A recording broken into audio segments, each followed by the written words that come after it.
So before beginning with the session, I'll brief about general guidelines which are to be followed by everyone during the meeting. But please try to keep your videos on during the session.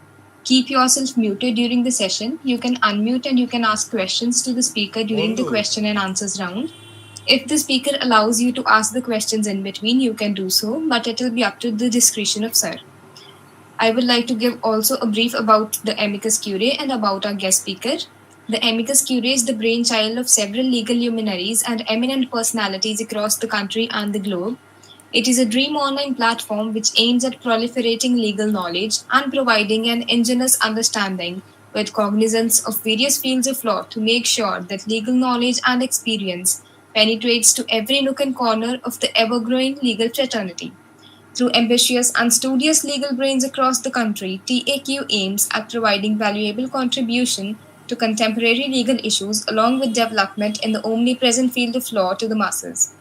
We are also registered under Indian Partnership Act 1932 and Ministry of MSME Government of India. Amicus Curiae is presently the 8th largest legal website in India. We are connected to more than 20,000 law students from across 80 plus law schools in India. Talking about our guest speaker of the day, that is Devansh Shah sir.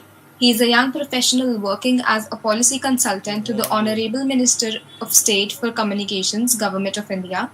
He is recently appointed as the Y20 track chair for Future of Work, which includes the Industry 4.0, Innovation, and 21st Century Skills. Y20 summits will be held under the Indian presidency of G20. Young India Foundation also featured him on the 25 under 25 Young Indians Working in Politics and Policy list. Being active in public policy, he emphasizes of working at the grassroots level, where the need for betterment is felt. His passion towards working for the last citizen has built him to what he is today. Now, with the permission of our esteemed speaker, I seek to begin the session. Over to you, sir. Thank you so much for having me today. It's indeed a pleasure to be here. And there's a lot of young people here. I'm very excited about today's session. So, how do we go about this? Do you want me to start addressing the crowd immediately, or what is the way you want to take this forward?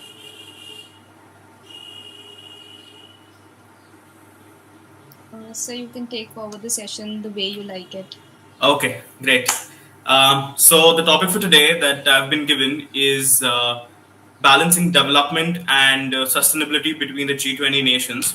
So I'm just going to speak about that a little bit. I haven't had a lot of time, but I've put together a little presentation because I've learned visual aids always work better. So let me just present. I don't think I'm okay. I think presenting is disabled. If you could please help me out with the same. Okay, yeah, it works now. Can everybody see my screen? So. Yeah. Okay. Great. Yeah, the agenda for today is balancing economic growth and environmental sustainability in G20 nations. So this is what I'm going to. This is what we're sort of going to be. That's the journey for today's talk as such. We're just going to look at G20 nations. We're going to move on to a look between the economic growth and environmental sustainability. How basically is it an oxymoronic relationship, or is it something that can be synonymous? We'll be moving from that to environmental challenges that are currently faced by the G20 nations. What are the efforts that the nations have taken to combat these challenges? What policies are, how environmental policies have either slowed down or, expedited our economic growth. And we'll end with how India, because again, India has taken the presidency of G20 this year. So how is India leading the entire initiative or the entire sort of charge to make the world a clean and a green place? So I'm just going to quickly run through with an introduction to G20 nations. I doubt anybody here hasn't heard of them, but basically G20 was founded after the Asian financial crisis, where a bunch of finance ministers and central bank governors came together to make it an economic forum to discuss financial issues. But they learned that multilateralism is something that wasn't working, and it still to a certain extent hasn't been. So to come out of the idea of a UN where certain powerful nations had all the authority to do something, They decided to form an organization where everyone would have a say, and that's where G20 was sort of born. Today, if you look at the G20 nations, they represent around 85% of your GDP, 75% of trade, and 67% of your population. Now, when we talk about environment, environment in particular, what happens in these G20 nations? So, 70% of the global plastic production happens in these G20 nations. 44% of your coal electricity comes from these G20 nations. You have 80% of renewable energy coming from these G20 nations. So, these group of nations are very important when it comes to taking any decision that can have a wide-reaching, impact. Any decisions that are taken at the end of the G20 summits are something that everyone globally looks forward to, because it can either make or break, century-changing decisions. So we'll quickly, move on to relationship between our environmental sustainability and economic growth. Now, the one thing that I want to say that before we move forward is that the COVID-19 pandemic sort of exposed the fragility of our interconnected world. It highlighted that there is a need for a resilient and inclusive recovery. You know, it sort of told us about the urgency of the climate crisis. That how it's become an existential threat to humanity and nature. So something that our honorable prime minister once said has always struck with me, that fighting the climate doesn't really climate change calls for innovation, cooperation, and the willpower to make these changes. So this year, when we see that India has taken on the presidency, that willpower is something that is very much visible. Now, we're one of the fastest and the largest growing economies in the world. And we have like a very vital role to play when it comes to showing the world how sustainable development is something that can be easily achieved by making either minor changes or by making policy decisions, at a larger level that will have a trickle down effect.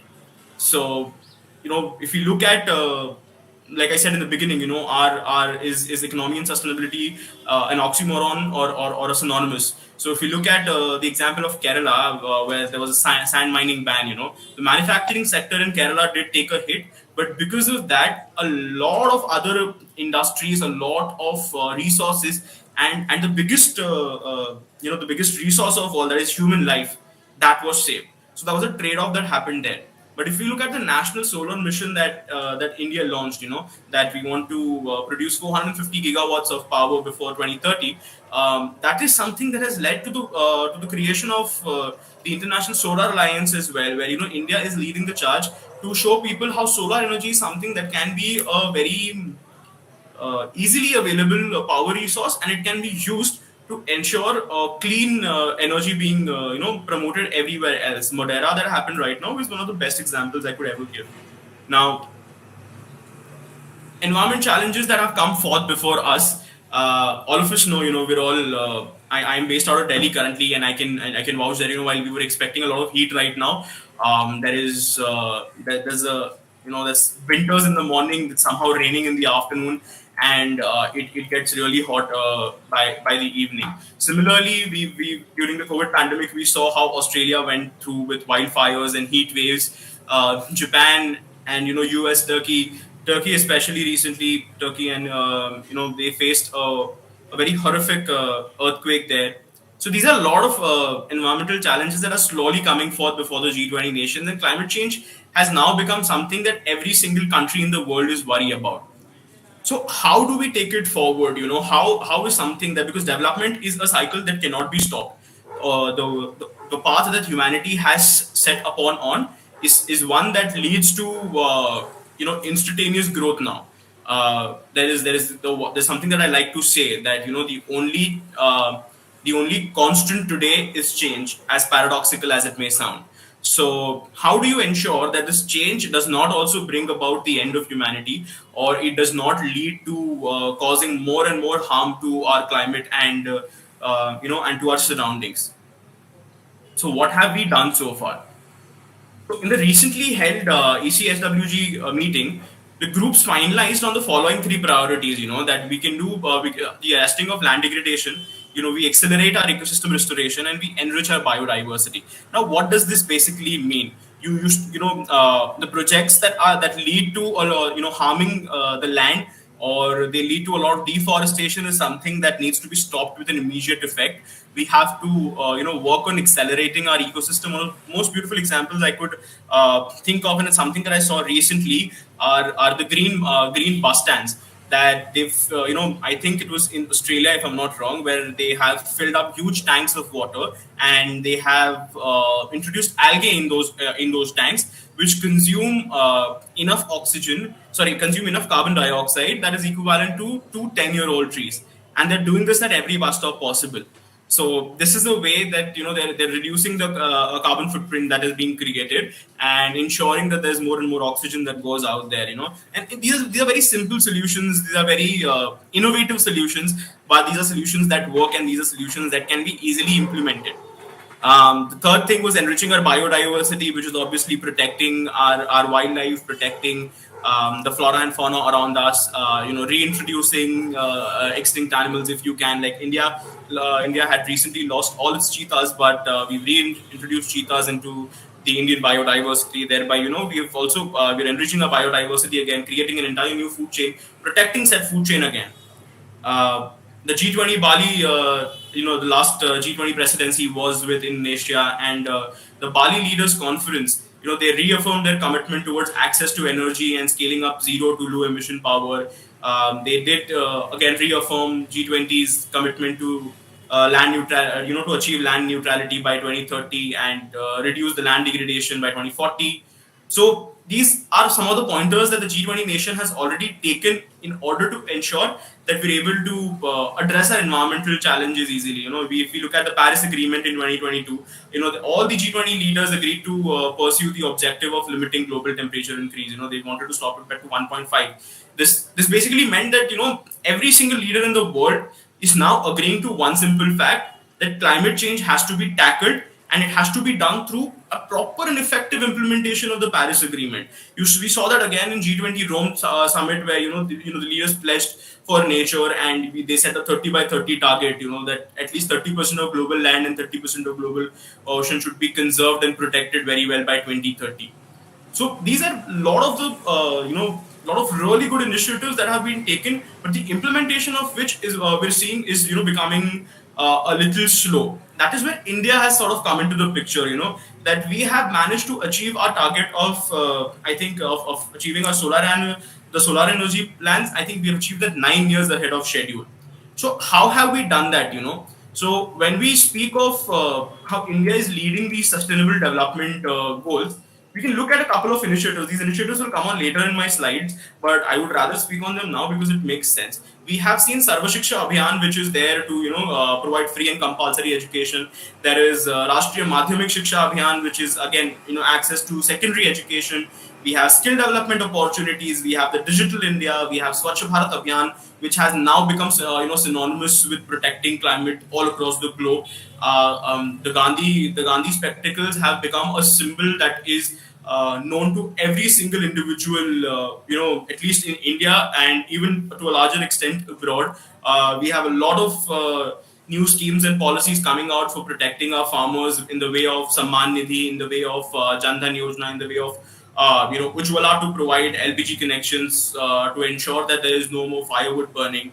Now, these are just some of the examples too of how India is striving to achieve, inclusive and sustainable development for its people. No, we're also committed to enhancing our contribution to the global climate action. Now, when you look at the Paris Agreement, it we Sana dark set the করলি না তো most ambitious target there of all the nations that were present. That is to reduce our emissions by 35% আমি মুখের উপর by বললাম না, কিছু করার 2030. নেই, বিকজ তোকে এই জিনিসগুলো ইয়ে করতেই হবে, ইমপ্লিমেন্ট করতেই হবে। From the 2005 levels that Sara we were দোকানের at, কথা and বলছি, ঈশানী increase our কেউ না, share in the everyone non-fossil একটু যখন fuels মানে সিনিয়রদের generation to সামনে 40% by 2030. And mind you, we have already achieved that. That's something that we've already কলেজে achieved, যে and we're moving দেখো, you forward, will get barreling one forward, quote or I a would form. rather say. Sana দেখ, And Sana showing the globe how 2 it's minute something দেখ, that is তারপর কাজ very কর, দাঁড়া important. শোন। Now, You will when go you to look a at college or a form, ঠিক আছে, how বুঝিস তো? we've gone to founding an entire international solar alliance, which is basically a coalition of all the solar rich countries in the nation, to how we've also now started exploring hydropower, to how we've started exploring wind energy, to how we've created the world's first in all solar village globally. So these are basically, I would say, milestones that we're achieving and showing it to the world that development is not necessarily codependent, not necessarily dependent on destroying our climate. It is something that can be go hand in hand. Now, when we look at the let's take like a small look at the environmental policies, how they have been impacting our economical growth, or if they have been decreasing our economical growth. A lot of the people believes that when you look at environmentally sound solutions, or when you go for environmentally sound policies, they will ultimately lead to increasing of cost and decreasing of profits. But that, I would rather, that's not really true, because if you look at the numbers, if you look at the stone cold data, when we look at manufacturing sector, they say manufacturing will be the one that will be the worst hit. Employment has gone down less than 1%. The decrease in employment is less than 1%, and I wouldn't really chalk that 1% up also to sort of the climate change policies that have been brought in. That 1% is a variable that in such huge industries you can't really account for everything. It's not a sigma 6 it's not a sigma 6 policy that you can predict it to the last to the last person. These variables will always keep on changing, and that's something that has to be taken care of. If you look at foreign direct investment, India has actually attracted more foreign direct investment after investing in clean and green energy than before, because it shows our commitment to ensuring a sustainable and a long running way of things, rather than investing in short term profit. And that is why when it comes to anything related to climate, today India itself has become synonymous with someone who can provide solutions, who can help us see the way forward.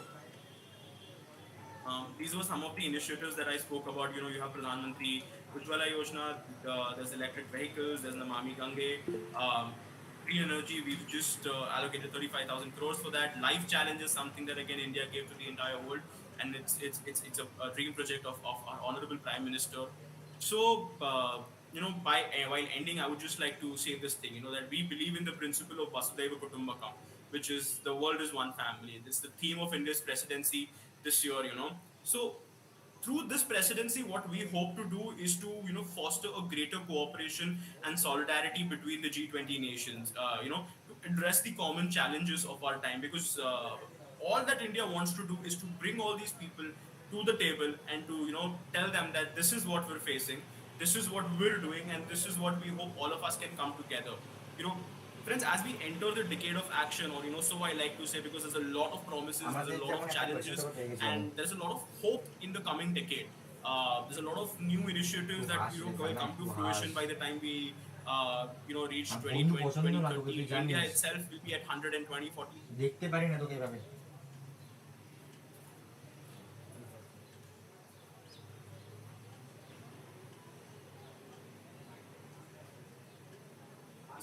So I like to call this the decade, that will balance all the three cogs of development, that is economic, social, and environment. ঠিক আছে, but হ্যাঁ I am the chair for Industry 4.0, and something that comes under that is also innovation. That is something that is extremely today. We need to foster innovation and collaboration, so that we're able to leverage the technology that exists today, the finance that exists today, the partnerships that we forge today, and we have to make sure that no one is left behind, that everyone has a voice and a stake in the future. One example that I'd like to give is I had recently gone for a Y20 consultation university, and there was a young startup there. They had just started out 2 years ago, and they manufactured manhole covers. Now, manhole covers extremely important.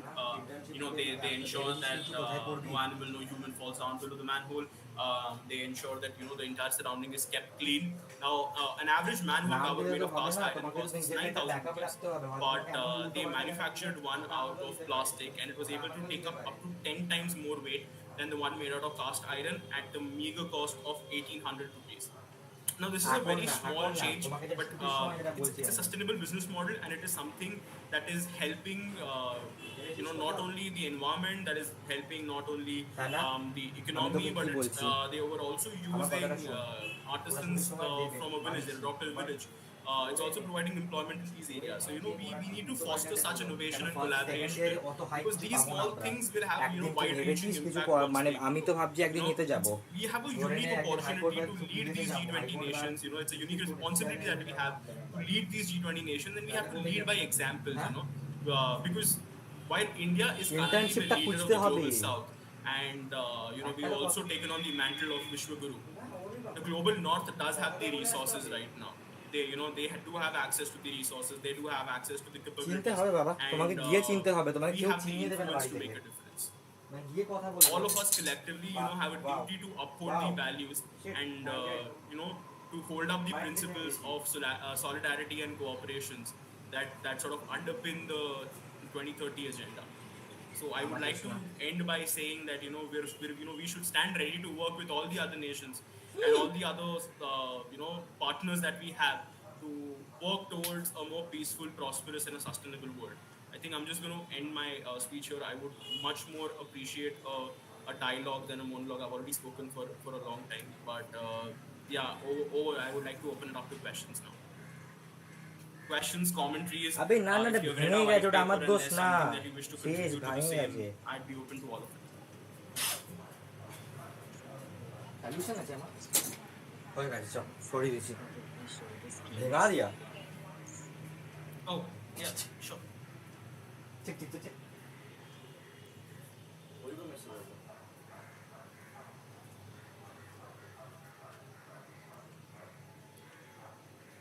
Okay, I think I'm unable to share the slides again. Is there something in the host controls? পড়ে আসি তুই mind করিস না sir না মুখটা দেখা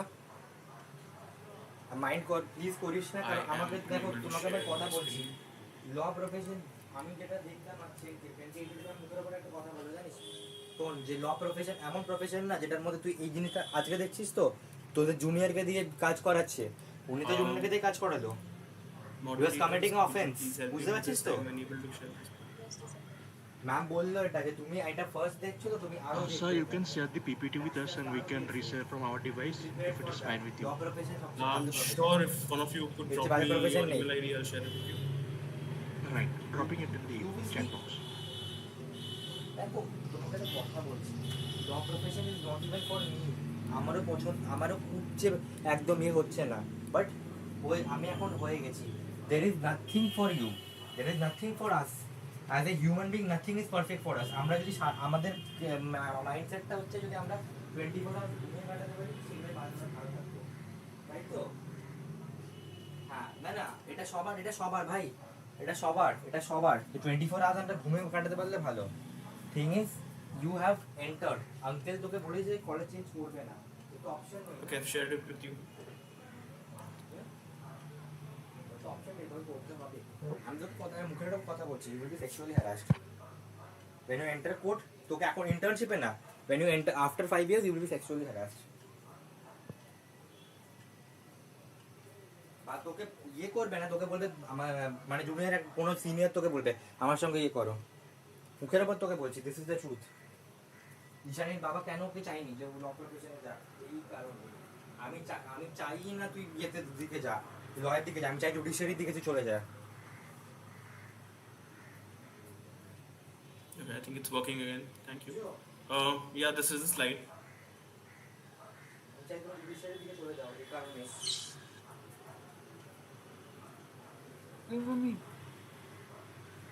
আর এখন তো নতুন হয়েছে ছেলেদেরকেও ছাড়ে না ইউ হার্ড দ্য কেস না ছেলেদের That works. ব্যাক হলে মেয়েরা Yes. ওটাও এখন ছাড়ে না Okay, so do we have any more questions? Should I stop presenting? ওই তুই মাইন্ড করেছিস Sir, I had one question. Yes. So, how do we get the finance? Because India is neither a developed country nor a, in the least developed category. How do we already the funds are very less? How do we get the funds for mitigation and adaptation? Okay, that's a good question. Lawyers are See, very good here. when we talk about getting funds for climate action, there's a lot of focus by the government now to encourage more and more people কিছু to IAS বা move IPS towards officer green and clean action. বাবা Where হচ্ছে if ইয়ে you're talking about getting into corporate clean energy, that's a space that is really open for people right now, and we WBCS have দিবি a lot of funds that have been made WBCS দিবি তো available by the government in the forms of grants, in the forms of partnership, in the form of ওটা না হলে various government lawyer schemes তুই যদি that are একবার run by the government lawyer Ministry হয়ে of যেতে Power পারিস না and the অমন দোষ Ministry ধরতে of পারবে না Earth Sciences that you can apply to. I'd recommend that you check out their websites. Coming to the private sector of it, আমি 10 মিনিট পর private কল sector, করছি yes, is a আমি little bit থাকতে পারি iffy কোনো problem towards নেই to move পরে towards green energy.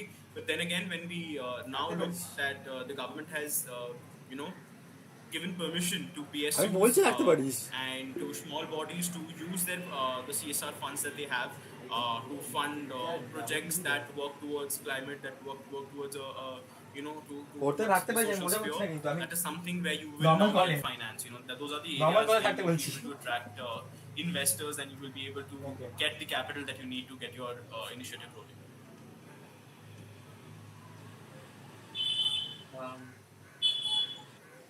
If me, Sambhu, if you are trying to speak anything, you are not audible. You can type whatever query you have in the chat box, and I will read that out for you. Good evening, sir. Can you hear me? Yes, I can hear you. Tell me. Thank you so much for such an amazing session, sir. My question is, sir, do you not think, sir, that India's population growth is currently a major threat to climate change?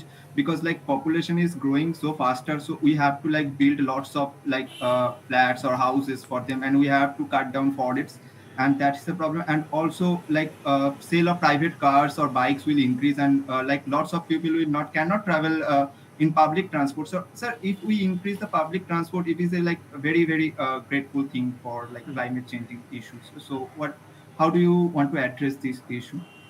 Thank you so much. Thank you for your question. See, I sort of see population.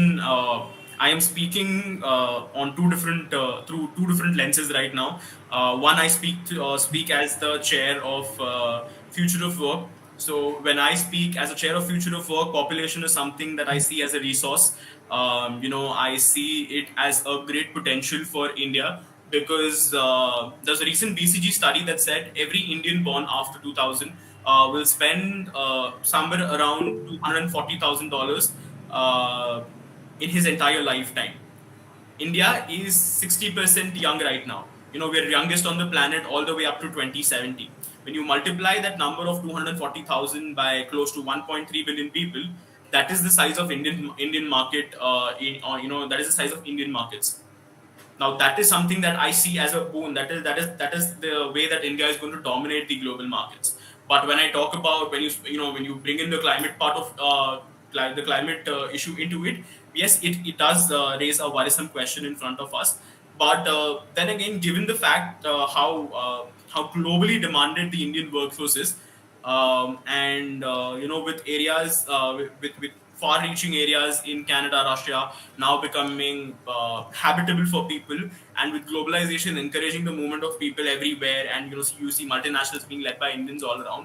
I see this as a way that it's time for the Indian workforce to take over how things work globally. You have the semiconductor industry coming back into India. You have a lot of other industries that earlier left India because of the lack of I would say either willpower, or for the lack of basic government basic government partnerships with industries. But those things are happening now again. So while population control does become a little bit of an issue, it's something that is manageable, and it is something that we see resolving itself slowly as we go forward, I believe. And coming to your second question, absolutely, public transport is something that has to be encouraged. That's why every single tier 1, tier 2 city that we see today has now a metro being built into it, or has now being further railway lines being led into it. Especially the northeast, which was earlier disconnected from the other states, has now has a beautiful connectivity going on, where we have multiple railway lines being built, we have multiple tunnels being built, we have new trains and new modes of transportation being introduced over there. So yeah, public transport is definitely the way forward.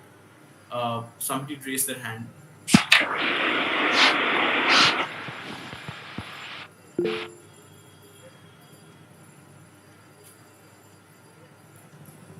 Siddharth Singh, you can unmute and ask whatever query you have. Good evening, sir. This is Siddharth Singh. Thank you for such a great opportunity. Sir, I have a question. Sir, our government have brought up various policies, laws for stopping the use of single-use plastic. But in this race of the sales of goods and products at a cheaper price, use of such single-use plastics are growing by day. Example, like we can take Amul company, Mother Dairy company, whose primary goods are itself a harm to the society. So how can we stop such things, even if the government is trying to do so, but it's not coming to the end, sir. When you speak of primary goods, are you implying towards the milk or the packets that they come into? Sir, the basic goods, the packets that they are providing the milk into. Okay. Yeah, very well. That's that's a great point. That single-use plastic, the government has been cracking down on single-use plastic, and that's something that needs to be stopped at the earliest. Especially when you look at if you even look at the Tetra packs that we get these days, you have paper straws coming in with them, but the paper straw is wrapped in a single-use plastic. With regards to milk bags, the milk bags are actually they're recyclable. That the issue is that a lot of people, the issues of disposal, but a lot of people aren't disposing them correctly, which is leading them to finding them they find themselves on the streets and on the roads, and create harm for the environment. So I believe that we sort of need to drill back on the idea of reinforming, creating awareness amongst our people that these wastes should be disposed of in an efficient and a proper manner. You have municipality cars coming. I think in every single city. Indore is a beautiful example of it, where they've managed their entire waste system very efficiently and absolutely great. Recently, India had an All India Mayors Conference. I think. It's there on YouTube. I'd recommend all of you to go back and check Indore's presentation on how they've managed their waste system. It's absolutely amazing, and that is something that should be taught. And I believe it should be taught starting at a primary level, where even every single kid, every single parent is made to realize that this is something that has to be taken care of at an individual level. Because at an industry level, when we talk about bringing change at an industry level, that change is happening slowly. Vendors have stopped giving out plastic bags. You have paper straws coming out instead of single-use plastic. I'm not saying that we're already there. I'm saying we're somewhere. We've begun the journey towards it, and we should be very close to achieving our goals.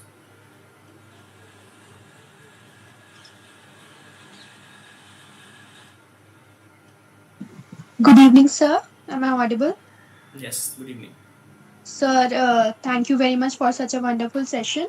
And this side Prashasti. And my question is regarding the recent report that was released in March between of IQA report of some Swiss company, and it states that about the top 50 polluted cities of the world, and India crosses the mark of more than 10 or 15 cities. Then what your view according to this report, and what are the key notes that should be taken, and where we lack by seeing this report? When we take the AQI reports into account, definitely there are cities in India that have, for the lack of a better term, I would say, less than hospitable air. I reside in one such city. I'm in Delhi, so I know that feeling firsthand. But again, I believe that the AQI change has to be brought about. To bring AQI change, I'll circle back to the first thing that I said. There's a lack of willpower there. There's a lack of political willpower, to say the least. Especially when we look at the cities that we have been published in that list. There is a need for people to come together. There's a need for our state governments to understand that if the central government is focusing so much on clean energy, they should become partners in it, and they should wholeheartedly support these initiatives and come up with innovations of their own as to how they are able to settle the pollutants in the air, of how they are able to bring down the AQI and make the air clean and livable for the people that are residing in these cities. Because we have the national capital. I think recently we also saw Mumbai going into that list, despite Mumbai having a coastline. So these areas have to be taken into consideration. We can't have a national capital, the financial capital of our nation, enveloped in a air of smog and pollutants. That is something that has to be addressed on an alarming rate, and I believe that several steps have already been taken in Mumbai. With be it water can, the sprinkler cannons to settle down the dust and other pollutants, to industries, crack down on industries that are violating the environmental guidelines. So that's something that has to be done.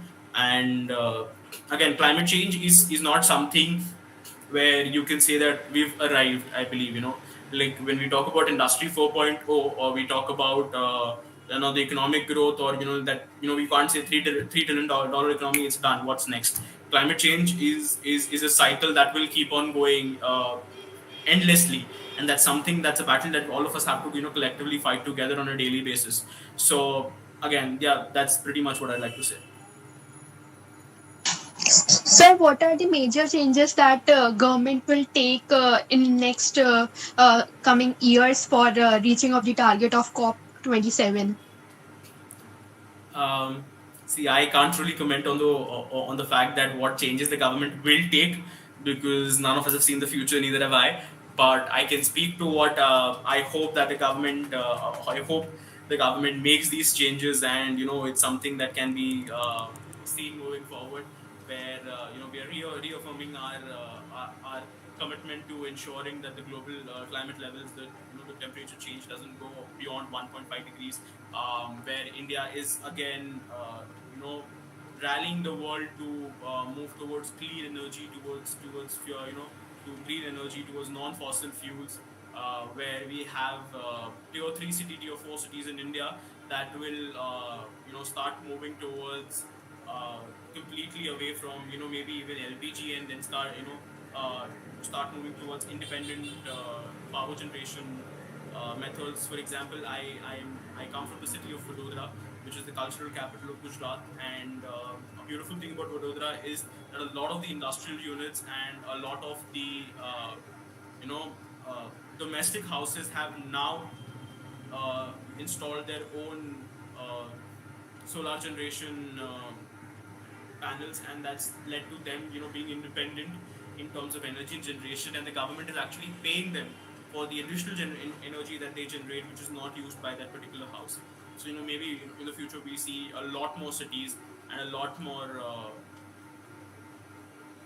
rural areas moving towards this way. Yes. Thank you, sir. Good evening, sir. This is Tanya Singh. Thank you for this wonderful session, sir. My question is that recently the Intergovernmental Panel on Climate Change, they published their assessment report 6th. So my question goes like this, that in this report it was said that if we reach the global temperature to 1.5, then it would be disastrous. India is among the G20 nations. So we have taken various steps. We are on this 21st March also. I, along with my team, we planted around 100 of plants. But when, especially during the festivals like Diwali, we come across the situation that the retailers are basically prevented from selling the crackers. And also, many times I stay in Lucknow, so the plastic bags are banned, the polythene bags that we usually see during by going shopping and all. So why we stop at the stage of retailer? Why don't we stop at the stage of production itself? If the production will be controlled, ultimately the retailers won't be able to sell it. what happens, what I have observed and what I have seen, that when it is stopped at the retailer stage, the people who come to investigate, they take some sort of bribe, I must say, and they just cleans it, and again the plastics are used, again the crackers are sold, and this is the reason why after Diwali we see fog in Delhi, even after so much strictness is there that no crackers should be sold. So government should take a step over the production stage rather controlling the retailers. First of all, I'd like to applaud you and your team for planting, for doing a plantation right. That is something that is very much needed. So great job on that. Uh, Coming to your point of why we should stop the production of crackers completely instead of cracking down on retailers. So, I'd like to delve into that issue a little bit deeper. First of all, when we talk about cracking down on retailers, we're cracking down on the retailers that are, often selling either illegal firecrackers, that are selling smuggled firecrackers, that are selling firecrackers that have come from, companies like China. Uh, Coming to the part two of that thing as to why production should not production should be stopped. You cannot really completely close down in an industry that provides employment to hundreds, if not thousands, of indigenous workers who have been doing this, who've been creating crackers for the nation for generations now. You know, you when you talk about industrial standards, they are ensured that every single firecracker that comes, the Indian government has a panel that has a set of standards, and all those crackers that are made by Indian companies that are manufactured in India and that are sold by these that are sold by retailers. These retailers are never harassed. They're never cracked down upon as such, and it would lead to a great economic loss to the nation as well. Coming to point number three, as to how we see a smog around Delhi after Diwali. Again, that is something that I personally don't agree with, because Diwali as a festival is not celebrated only in the national capital of India. It is celebrated across the nation. So when you say that there is a smog that is developed around Delhi purely because Diwali happens, or there is bursting of firecrackers after it, that is absolutely not true. Because if that was the case, then Gujarat would also have a circle of smog around it. Maharashtra would also have a circle of smog around it. Uttar Pradesh would also have a circle of smog around it. Goa would also have a circle of smog around it. Karnataka would also have a circle of smog around it. The entire Northeast would also have a circle of smog around it. That is simply not true.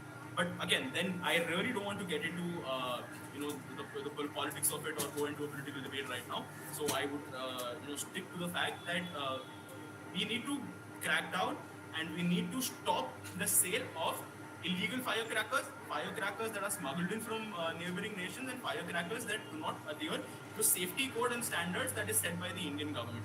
These are the firecrackers that must be stopped. The industries that are prevailing and existing in India from generations, who provide a lot of employment, to indigenous workers over there, is something that should be encouraged. Because understand, the firecrackers are not only used during Diwali; they're also used during New Year's. They're also used during birthdays. They're also used during weddings. So this is a huge industry that comes into play, and not just it doesn't boil down to a matter of couple of days. Something that happens for that keeps on going for the entire year. 16 minutes. Shut up. 15 minutes. Sir, but polythene যাই হোক, আচ্ছা শোন, production could be stopped. আগে কনস্টিটিউশনটা শেষ করে দিই আগে, ঠিক আছে? কারণ বাকি We need to create a sustainable replacement for polythenes. Right now, what the best that we're doing and the best we can do is we've stopped single-use plastics, and we're encouraging recyclable plastics right now. Because again, plastic has become a very important part of almost every single industry that exists today. In a utopian world, it would be great to ban plastic in a single day and be done with it. But you need to realize that from the water pipe that is put into your house to the bag that you carry to your carry to work, to the simple packaging of tea that comes into your house, everything is plastic. So it's not feasible to ban plastic in a single day and be done with it. It has to be phased O out 16 in, না in a O very হ্যাঁ এটা systematic 16 manner হচ্ছে তোর while দাঁড়া ensuring that there is a হচ্ছে তোর competent replacement for it. Work প্লেসের So reservation while we see that single-use plastics have been done away with, we need to now encourage, either more biodegradable form of plastics that have recently come up, or recyclable plastics that can be recycled into something. Sir, I want to add one thing. You talked about that firecracker business is a very huge market. Okay. But sir, if we see that it is a seasonal market, হচ্ছে whereby employment the production of firecracker is more in the months near to the October till Jan 5th. And after that, the firecracker market comes down. And if we stop the production of firecrackers, it will impact our business. I agree that. But for a long term, if we see, it will definitely help us to establish a sustainable development. And even not only the country, but the world. তখন বললাম আমি অনেক কিছু Interesting, but I would again respectfully disagree here, এতটা বলা because উচিত the না consumption, while the consumption may spike during the months of October to January, the consumption happens throughout the year. That is something, দেখ আমি তোকে there's বলছি multiple না একদম studies যে that পুরোপুরি exist হয়ে out যায় there as পুরো well. মানে একদম চুপ হয়ে যায় একদম আমি more not than telling you happy that. to recommend a couple of Thing them, is, that people you are should speaking read that. up on them. Speak Now, slowly. talking about দেখ আমি তোকে একটা ensuring বাবা a মার কথা বলেছিল sustainably developed যে আমি nation, আর তুই যে ফার্স্ট কথা I বলতাম hardly মনে believe right now firecrackers are the major তুই ফার্স্ট কথা বলিস না তুই একটু barrier জোরে that কথা stop us বলিস from being a sustainably আমি developed ফার্স্ট nation. কথা বলতাম বাবা আমাকে তখন Firecrackers বলেছিল as যে an industry, ভেবে চিন্তে কথা বলি আস্তে কথা বল টাইম পাবি ভাবা যে পরের the বলটা কি বলবি। manufacturing happens in the এই জন্য months বলছি আস্তে আস্তে ইয়ে কর that এটা lead up এটা to একদিনের this, প্রসেস না তো then এটা they তোকে become আস্তে seasonal আস্তে workers ইয়ে as করতে well. হবে A lot of the indigenous workers that manufacture হ্যাঁ these তো কোনটাই বলছি firecrackers আস্তে are আস্তে আস্তে আস্তে also কর agricultural laborers, আচ্ছা are দেখো also they often আমি work একদিনে করতে যেও না work in কারণ different ওটা sectors তাই such বলছি as আস্তে আস্তে করো gram and dark sevaks, or becoming তারপর আমাদের migrating নো labor, নভেম্বরের মতো হয়ে যাবে and a lot of other things. So when you take down an industry that has been providing income to a group of artisans for generations, you are not only taking away that part of that particular culture, you're not only creating an economic loss to the nation, but you are also ensuring that but you're also ensuring that no other industry that has developed আমার over সামনে the কিন্তু ages change that না might আমার have সামনে change হতে যেও না কিন্তু that আমার সামনে চেঞ্জ might হতে না please seem like it creates problems for that creates problems to the economy, or to sustainable development in general. It will create a precedent for shutting down those industries as well, and that is not something that we can. Currently, the world's largest market of firecrackers and illegal firecrackers, might I add, is in China. The second largest market comes from the United States of America, and personality these are the nations that have দেখ that have led that আমি have আজকে created way personally more তোর সঙ্গে যতটা jovial হতে পারি pollution যেভাবে তোর causing, সঙ্গে কথা বলতে পারি আমি সেটা firecrackers কলেজে and পারবো না and different kinds of you need to do this because তুই একটা কথা বল rockets and etc. I that have have seen created a lot since of like these issues. one But when version it comes since to day one Indian firecrackers, they're obviously very আমি সেটা minimalistic. They're ভাববো যে না sir আমার কাছে they're অমনি just থাকবে made to ensure that you enjoy your occasion and not really create a তুই mess. প্রফেশনাল লাইফে পার্সোনাল লাইফটা ইয়ে কর কলেজে ঢোকার সঙ্গে সঙ্গে একটু আস্তে আস্তে ইয়ে হয়ে যা but Yes, sir, I agree with you too. And don't you think, sir, like vehicles are like more like pollute than firecrackers? Like there is no need to ban firecrackers. Rather than like vehicles are like more like pollute than firecrackers throughout the year. Absolutely, we do need to get a control on our carbon footprint. By encouraging more and more public transport, by encouraging by encouraging people to carpool to work, or when we talk about companies, they should encourage their employees to use the company shuttle. Talking about big industries in general, these are the areas that we should rather shift our focus to ensure that industries are committed to the environment and have a crackdown on illegal mining that happens in parts of the nation. These are the areas that we should shift our focus to, and should be stopped with an immediate effect, because for profit they have been causing a lot of harm to the nation. They've been causing a lot of harm to the environment, and those are the real barriers that stand between India and sustainable development.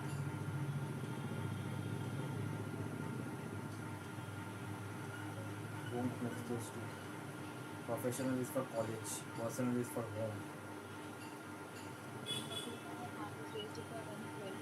home. Yes. Hello, sir. So my name is Madhurima Das, and I would like to thank you for this great session.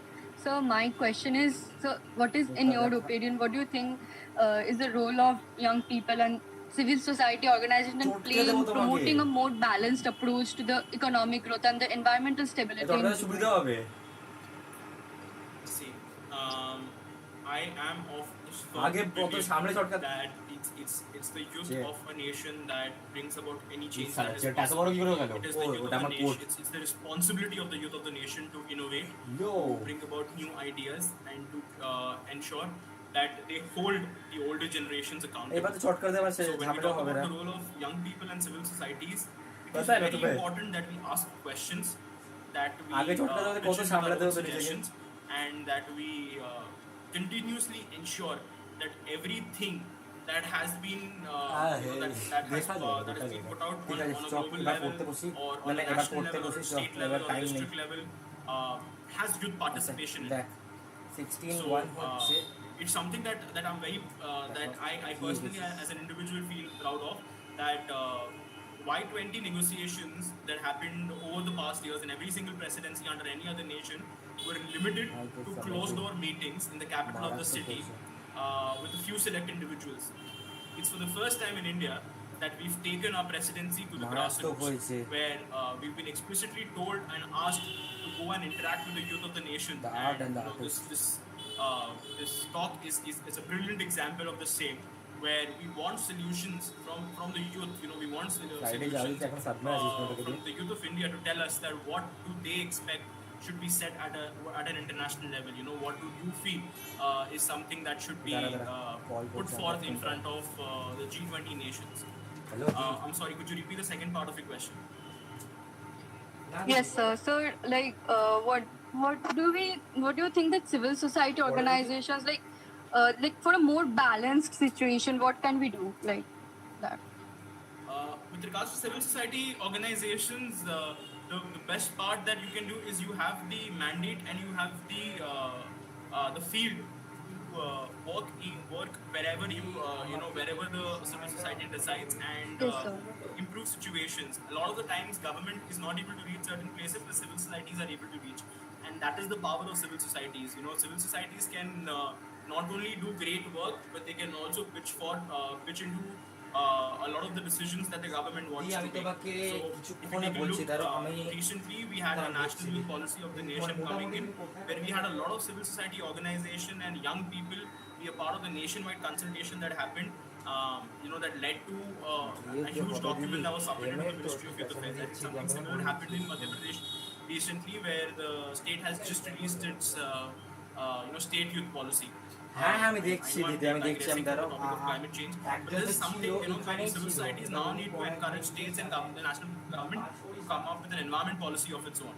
To see how they can contribute to this, how young people দিদি পড়াতেন তাই তো জানি, এরপর এখন come কি forward জানেন এখন and কোচ নিয়ে চলে আসবো। take the charge for leading it forward. Thank you, sir. দিদি আমাকে একটু সময় দেন, দেখে বলছি তোমাকে দিদি।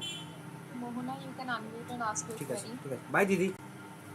Good evening, sir. আরে I দিদি have a থ্যাঙ্কস এর question. কি আছে আমি That দেখছি। is, what role do you see in innovation and technology playing in achieving the sustainable economic growth? And also, how can G20 countries work together to promote the development and deployment of these technologies? দিদি Speaking about how technology আরে professor চাই কিছু না।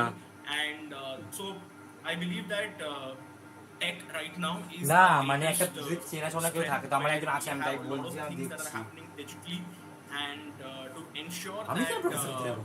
the stays safe. ঠিক আছে? All the countries have now started submerging their data centers into the ocean to create to ensure that they're cooled by the ocean, and বাবা this এত has led কিছু। to less consumption of energy. আরে that chill is করো in জিন্দগি মে terms থোড়া। of data, and laptop charge হচ্ছে না কেন? to protect the entire system better. আচ্ছা না ঠিক আছে This was just one of the আচ্ছা examples. আচ্ছা চলো You ব্যাক করতে have, চলো। আচ্ছা 16 ওয়ানটা brilliant শোন। work, like I said, there's 16 Australia, one how they হচ্ছে put up those bus stands where algae Music has on been কর। consuming carbon dioxide and producing oxygen. So a lot of these initiatives are happening, but they're happening in silos. So there's a greater need for collaboration within the G20 nations, and that is something that India aims to push. If you look at the two major sort of goals that India has taken, apart from every single agenda or committee that India has set forward, that is protection of environment and protecting and empowering women-led development. These are two things that the India has set as sort of the sub themes for this presidency this year, and that is why when every single engagement group is coming, is having its meetings and these summits that are happening, environmental protection and how to sort of promote green energy is an agenda that is kept in every single working group. Is an agenda that has been kept, and the entire point is that if we're bringing all of these people to one table, it might as well be that India be able to show them what it has been doing in terms of clean energy and how we can lead the world to get there. We've had Paris Agreement, we have multiple bilateral and multilateral talks and agreements, but those things have been happening at a slow pace. So the entire idea is that when we have the presidency this year, maybe we can expedite things a bit. Thank you so much, sir. Pratiksha Mishra.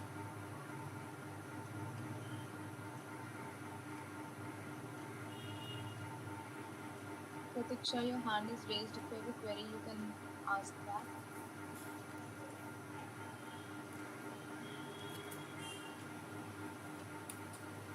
So there is one more question by Pratiksha in the chat box. Okay. It says, rightly propound the population of India, but when the question comes to the equal distribution of resources to all the masses, we still fall across the question of corruption level in our country. So how can we address this menace from our country? Okay. First of all, Pratiksha, there is the very common misconception. I believe you mean equity in terms of distribution of resources, not equal distribution of resources. Because equal distribution of resources would again lead to inequality, and that's something that a lot of people will start protesting again. When I say equal distribution of resources, I mean that every single individual on this call would receive the same amount of resources, irrespective of their economic levels. But if it's not taking economic levels into consideration to ensure that everybody comes to the same level, that's equity, and that's not equal. So yes, there is a question of with rising population, there is a question of the lack of resources that happens. But when we talk about corruption, that's something that has drastically come down. That's something that the government has managed to entirely get away with the middleman. Now I work in the Ministry of Communication, so I believe I do speak with the authority that when we say the postal payment bank accounts that exist in the farthest areas of the nation, when we send in any X amount as part of any single scheme of the government, 100% of that reaches that particular beneficiary. 100% of that gets into the hand of the last person standing, the last mile. So that is something that I would say is not a major concern. Corruption levels are not a major concern. When we talk about the distribution of resources, yes, that is a concern. But then again, it has come to a point where we need better implementation, and we need a better supply chain that ensure that all these resources reach the last person. We've gone above the point where India doesn't have the resources to send out to its people. We saw that very well during the second during the conflict, the pandemic that we went through, where the government did manage to send in a lot of employment ধরে না আমরা যে legal internship গুলো করি অনেক কটা employment conditions থাকে যদি 4 বা 5 ইয়ারে পড়ছো কিনা এক্সেলেন্ট ড্রাফটিং স্কিলস এখানে দিল্লি থাকছো কিনা কলকাতা থাকছো কিনা এইসব থাকে that is one pre condition for employment and not the fact that we have a lack of resources in respect of class or classes of employment or appointment to an office under. If anyone else has any queries, you can either type in the chat box or unmute and ask. Employment in respect of class. Sir, what about climate changes laws? Like, don't we need strict laws to stop climate change, and like they should be punishable according to law who are going to break the climate changes law? Then it will create fear in the mind of the people. এই সপ্তাহের মধ্যে নিয়ে নে। আমি মজা করছি না, এখান থেকে অনেক we do need সুবিধা হবে। stringent laws when it comes to to set of standards that the government has set for industries, and we need better enforcement of said law to ensure that nobody gets away with it. But I believe that's left up to the parliamentarians of the nation. We as the youth of the nation and as civil society organizations can definitely appeal and ask our respective members of parliament or write to the government about areas of concern and push for what we think is right or for what we believe in is right. That's a right that the nation has given us, and that's a right that has been well fought for. So there's something that I really like to say when anybody asks me what is my message, sort of a thing, is that be curious, ask questions, and ask questions to the point that either you know most of it and you're able to recommend better things, or you keep asking until you do. So this is something that all of us should be doing. We should be holding our we should continuously be curious about these things, be asking questions, look for opportunities. As young professionals, all of us have a certain responsibility to the nation as well, and that's something that all of us should take very seriously. Thank you very much, sir.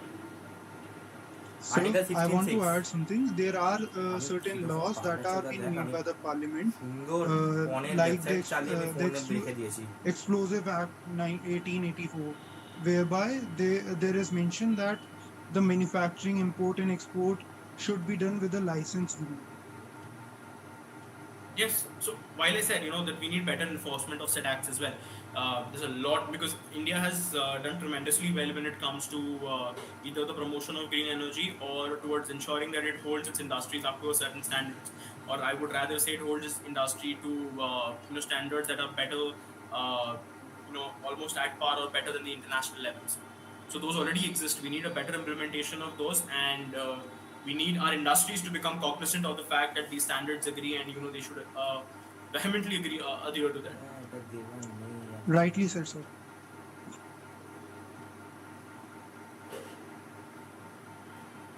Anyone else has any query?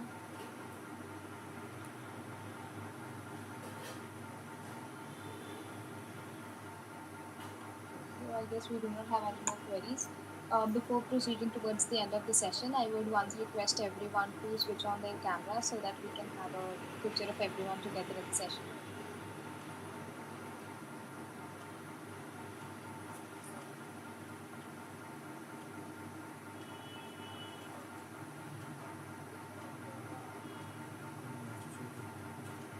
আচ্ছা শোন, দেখ আমি একটা জিনিস বলছি।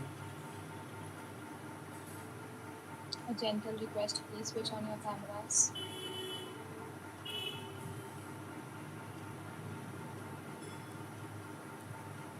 না এটা দেখ এটা শোন, আমি তোকে একটা জিনিস পাঠাচ্ছি, একটা ওয়েবসাইটটা খোল, ভিডিও দেখে লাভ নেই।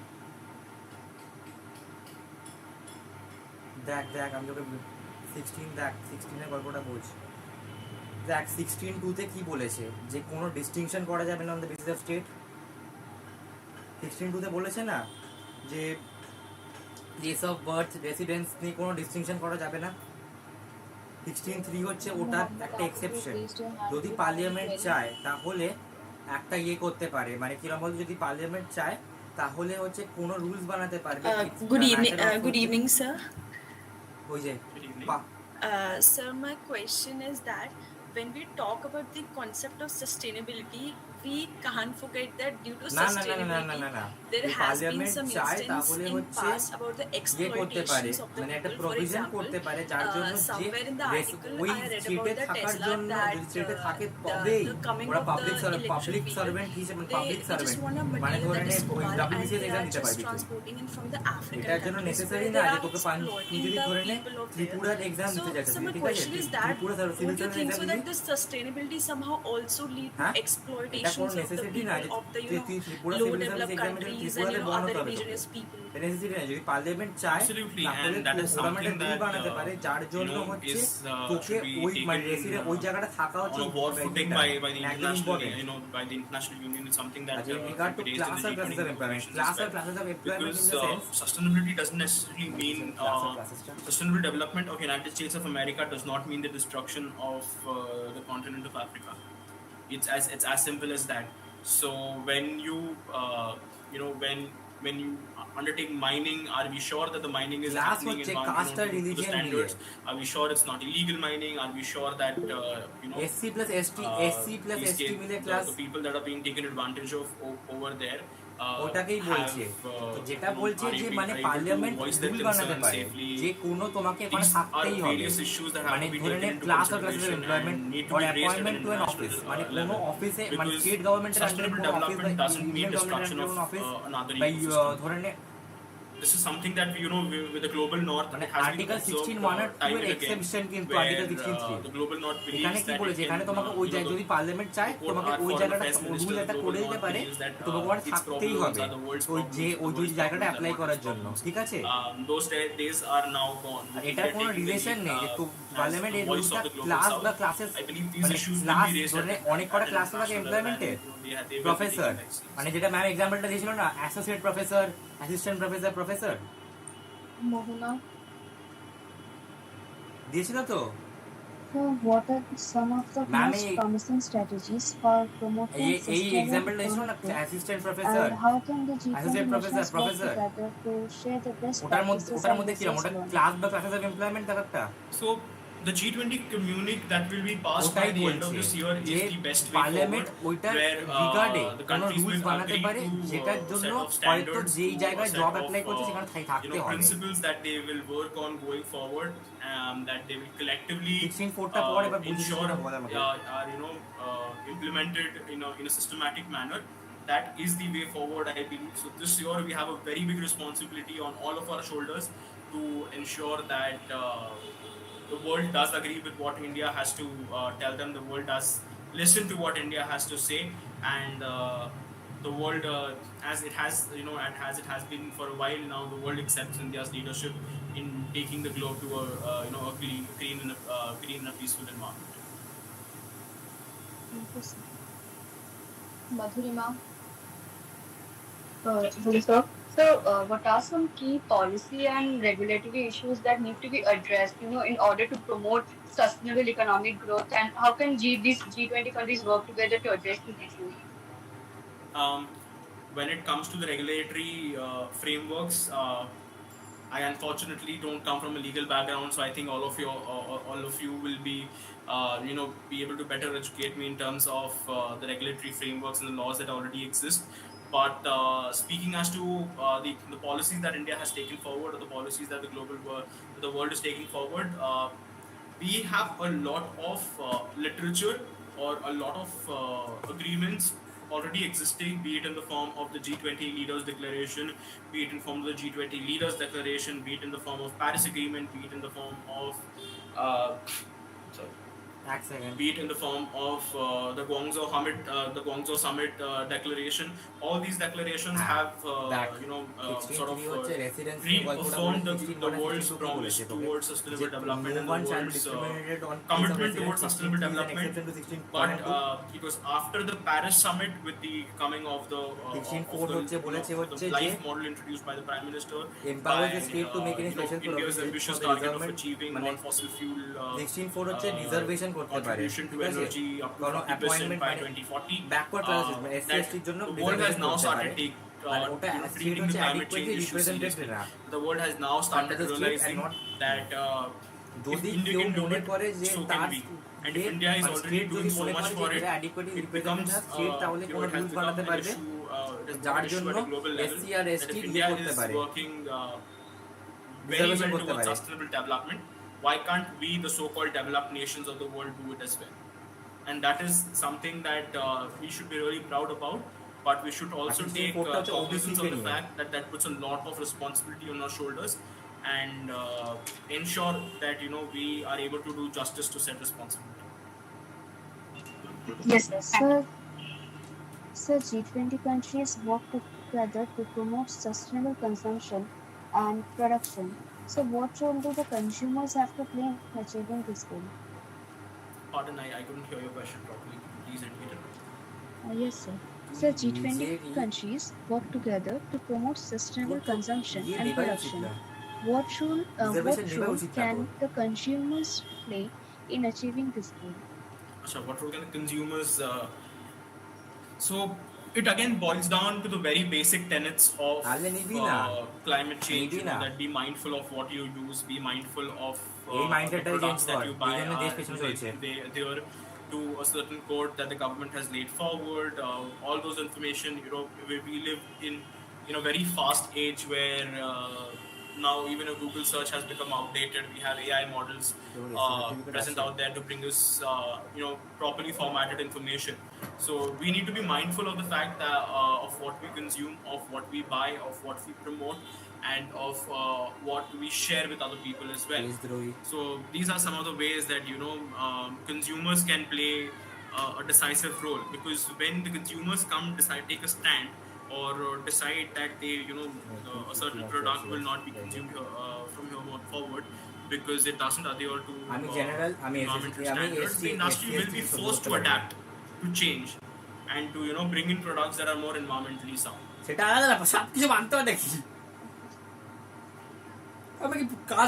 Anyone else has any query?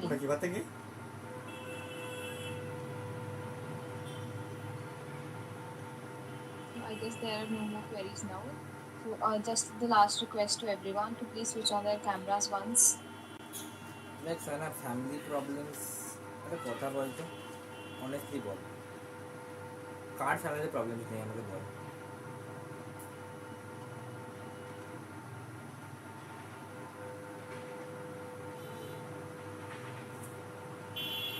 হ্যাঁ ওটা একটু এক্সট্রিমলি রিস্কি হয়ে গেছে কিন্তু দেখ আমাদের ব্যাপার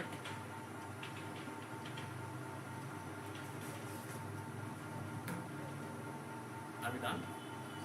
Yes, sir. So we can proceed towards the ending of the session. So on behalf of the amicus curiae, I would like to express my sincere thanks for your presence in our session. Your insights and expertise were invaluable and greatly appreciated.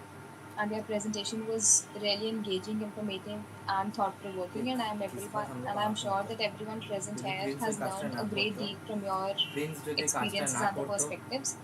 And the line that you spoke, which has struck me personally, was that only constant ways to change, as paradoxical as it may sound. So your ability to distill such complex statements very easily is truly impressive, and we feel fortunate to have the opportunity to hear from you on all these issues. So once again, I thank you for your time, insights, and passion for the session. We are grateful for the opportunity to have you here as a guest speaker, and we hope to have a chance to work with you again in the future. Thank you, sir, and thank you everyone for participating in the session. Thank you so much, Amicus Curiae, for having me, and thank you, Mansi, for continuously reminding me and being there. So thank you. Just কিন্তু আমি proudly আমার family tradition continue করতে যাচ্ছি